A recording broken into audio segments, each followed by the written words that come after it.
Hi, this is me, Jiwon. Today I'm going to introduce some awesome foods that you can cook in your house.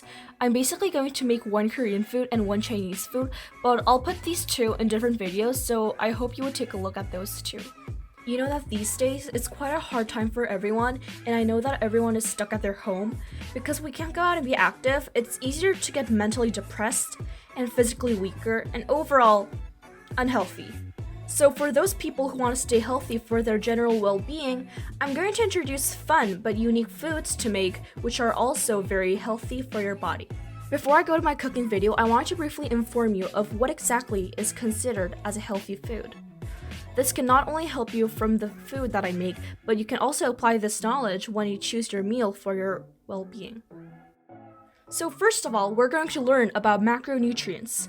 This basically means the three major nutrients essential to your body, which are carbohydrates, proteins, and fat. Each one of these macronutrients does a very important job as they each serve a specific role in your body.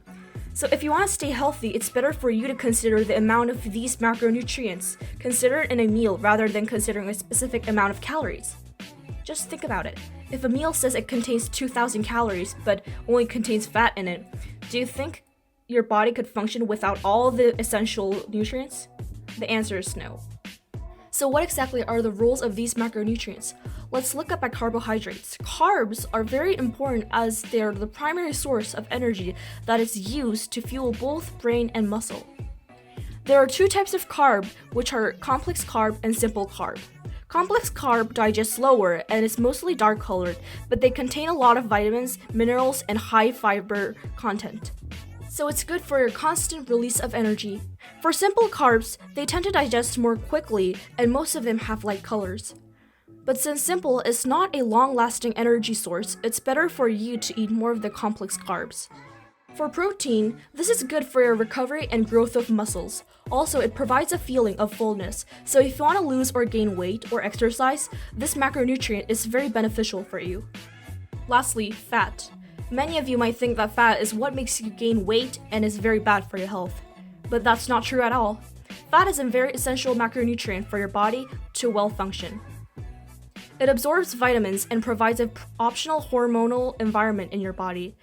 But it's just that one thing that you have to consider. Which type of fat? There are three types of fat named unsaturated fat, saturated fat, and trans fat. Well, the first two fats are good for your body. Unsaturated fat is good for your heart health, cognitive function, and recovery. For saturated fat, it's good for optimizing your hormone production. But different from these two, trans fat is a no-no.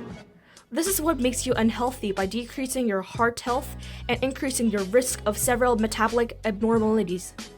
So this is what you might want to avoid. But the most important thing to consider is that every single person has a different metabolism, which is the biochemical process of using the obtained food into energy. The reason why the rate of metabolism, which is called basal metabolism rate (BMR), differs is that everyone has different sex, height, weight, muscle amount, activity level, and lifestyle.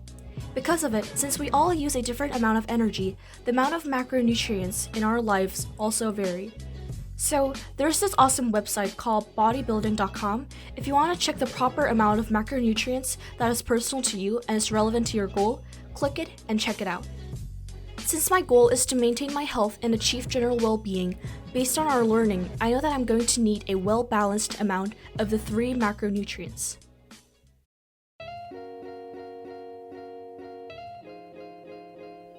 For our ingredients, we need a lot of vegetables like half of each red and yellow paprikas, 1 shiitake mushroom, 1 cucumber, 1 carrot, and about 200 grams of bean sprouts.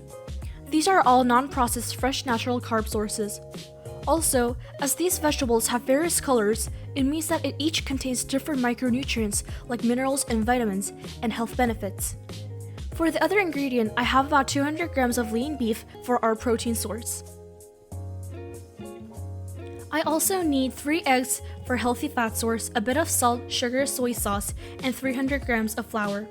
For salt, sugar, soy sauce, it's your option to put it or not, but since I'm only going to use a pinch for each of them, it doesn't mean that the food is not going to get healthy.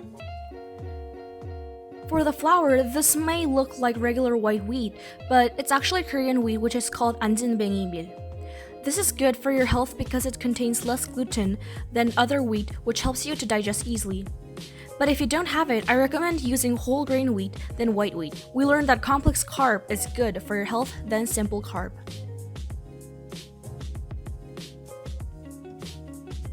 First step is to cut the cucumber into thin strips.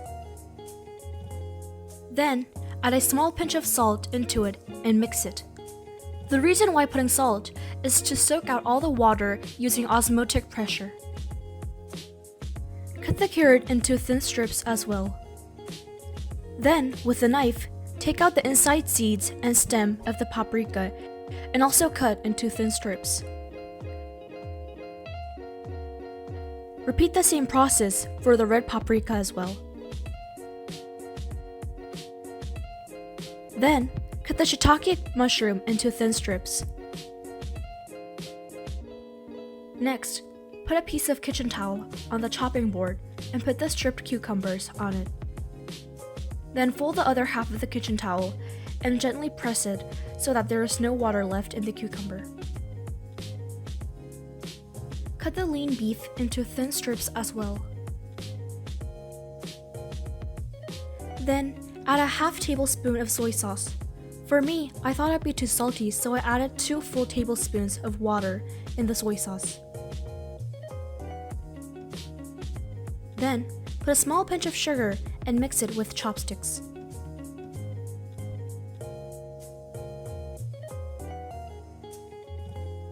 Crack all 3 eggs and separate the yolk from the white.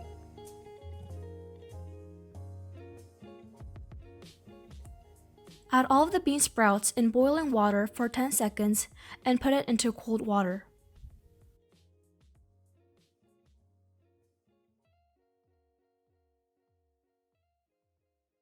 Then, squeeze the bean sprout as hard as you can until there is no water left.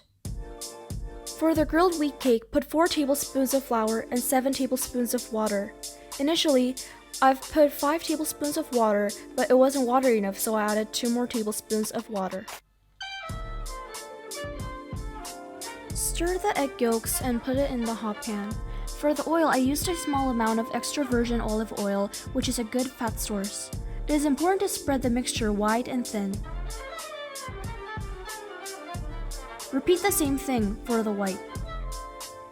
Then, now it is time to grill the white cake, the wheat.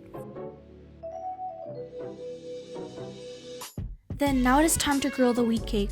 Since I don't want to make my wheat cake to be oily, I put a bit of oil and spread it around the pan with the kitchen towel. Then, scoop a tablespoon of the mixture of flour and pour it in a small circle in the middle. Make sure that it's very thin.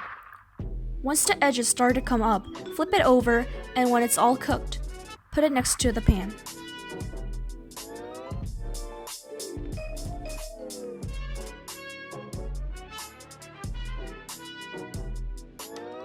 Ta-da! We're almost done. This is the last step. We only have to grill all the ingredients and plate them in good shape. By the way, do not put oil around the pan this time. First, grill each vegetable for 10 seconds. Cucumber, bean sprout, carrot, and shiitake mushroom.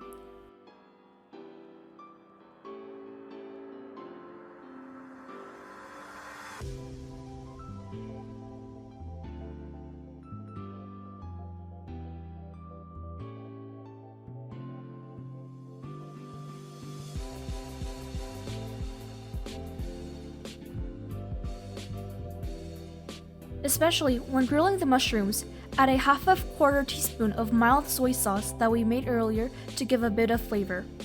This is optional, by the way.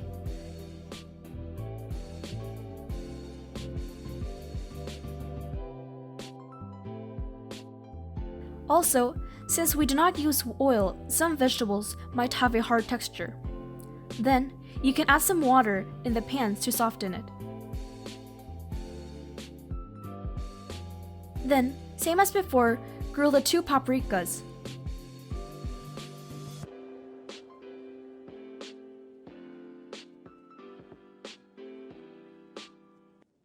Lastly, grill some meat.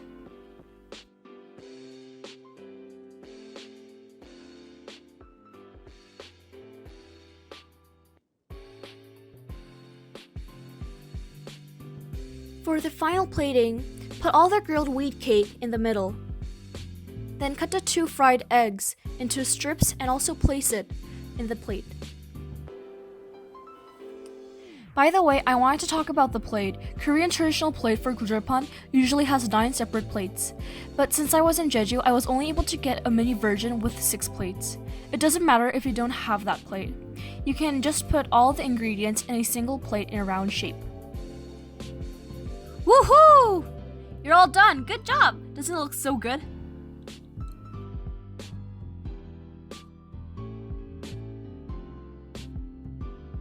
Now I'm going to tell you how to eat gujeolpan. First, you place 1 piece of grilled wheat cake and put any kind of vegetable or ingredient you want to put.